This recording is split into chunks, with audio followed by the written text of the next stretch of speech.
భాస్కర్ గారి మంత్రాలు పార్ట్ 1. విగ్రహ శిష్యో మహా నమస్తే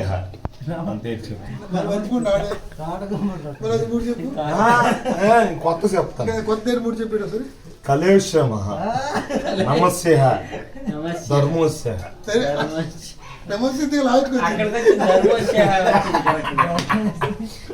కాదురా నమస్తే లాస్ట్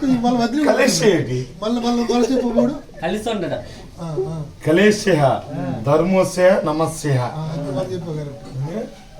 అర్థమేంటి దాని అర్థము? దాని అర్థం ఏంటంటే ధర్మస్య అంటే ధర్మాన్ని పాలించాలి. ధర్మస్య అంటే తల్లిదండ్రులు దేవుడితో సమాధానం. నమస్య నమస్తే